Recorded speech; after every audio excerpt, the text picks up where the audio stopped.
धावडा बस स्थानकावर आयशरची डीपीला भीषण धडक, दोघे गंभीर जखमी, 2 जण थोडक्यात बचावले, मात्र जीवितहानी नाही, मोठा अनर्थ टळला. भोकरदन तालुक्यातील धावडा बसस्थानक परिसरात आज दुपारच्या सुमारास एक भीषण अपघात घडलाय. भरधाव वेगाने येणाऱ्या आयशर वाहनाने ऑटोला वाचवण्याच्या प्रयत्नात चालकाचा ताबा सुटल्याने थेट विद्युत वितरण कंपनीच्या डीपीला जोरदार धडक दिली. धडकेचा आवाज इतका मोठा होता की परिसरातील नागरिकांनी घटनास्थळी धाव घेतली. या अपघातात वाहनाच्या समोरील भागाचे 2 मोठे नुकसान झाले, 2 जण गंभीर जखमी झाले. सुदैवाने कोणतीही जीवितहानी झाली नाही. विशेष म्हणजे घटनास्थळी असलेली 2 जण थोडक्यात बचावल्याने मोठा अनर्थ टळलाय. प्राथमिक माहितीनुसार आयशर वाहन क्रमांक MH195757 धावडा गावातून बसस्थानकाच्या दिशेने येत असताना समोर अचानक आलेल्या ऑटोला वाचवण्याचा प्रयत्न चालकाने केला, मात्र वाहनावरील नियंत्रण सुटल्याने आयशर थेट रस्त्यालगत असलेल्या विद्युत डीपीवर जाऊन आदळली. धडकेमुळे डीपीचे तसेच वाहनाच्या समोरील भागाचे मोठे नुकसान झाले.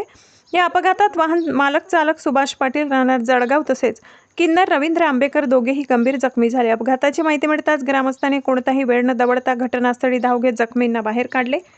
त्यानंतर त्यांना तातडीने ग्रामीण रुग्णालय अजिंठा येथे नेऊन शासकीय रुग्णालयात दाखल करण्यात आले.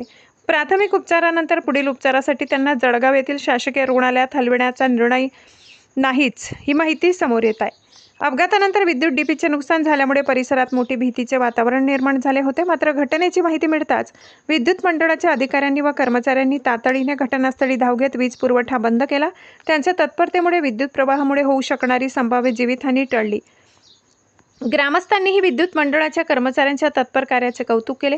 घटनेची माहिती तात्काळ पारत पोलीस स्टेशन येथे देण्यात आली. पोलिसांनी घटनास्थळी भेट देऊन अपघातग्रस्त वाहनाची पाहणी केली असून पंचनामा करण्याची प्रक्रिया सुरू आहे. अपघाताचे नेमके कारण व इतर बाबींचा तपास पोलीस करत आहेत. अपघातानंतर बसस्थानक परिसरात काही काळ वाहतूक विस्कळीत झाली होती. नागरिकांनी वाहतूक सुरळीत करण्यासाठी प्रशासनाला सहकार्य केले. स्थानिक नागरिक, विद्युत मंडळाचे कर्मचारी व नागरिकांच्या तातडीच्या प्रतिसादामुळे मोठा अनर्थ टळलाय.